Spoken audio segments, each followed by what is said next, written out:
sannan da amana.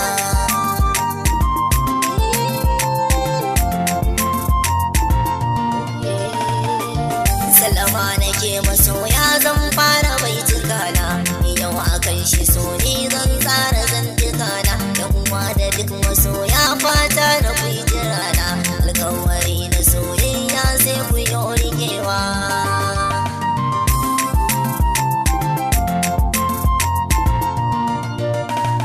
Kai nazari na bincika girman so yana da fadi, kuma baya duba tsufa ya saka ka dinga kauɗi.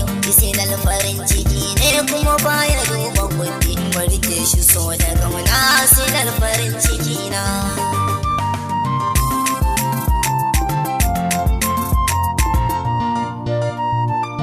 Ya shigo cikin mutane kullum ya dinga girma, wata ran ya saka kuka gaji ka tsane shi shi ma, ƙarshe ya kai ka ɗaki ya saka ka kai ta girma. Abin al'ajab so ne yan uwa ku gana.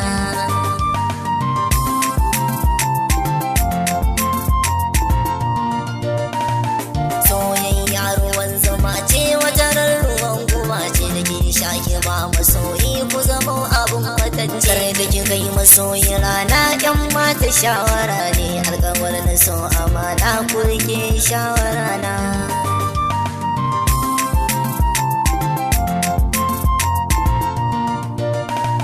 Aboki rike sahibar kaga ka sace dinga ku, soyayya ta gaskiya da amana za ku shura. Rashin ta wajibi ne a gare ka banda duka, shi dai so yana da daɗi raɗaɗin sana da gona.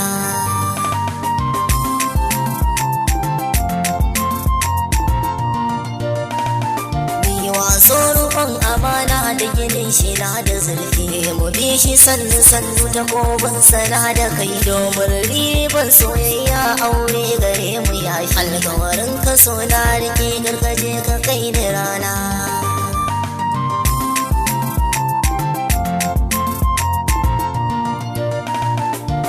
Salam nake masoya na bar ku lafiya lau, idai farin ciki na kurge shi so kalaulau. Ni basiri yan bireka na bar ku lafiya lau, ga dukkanin masoya sai wata rana.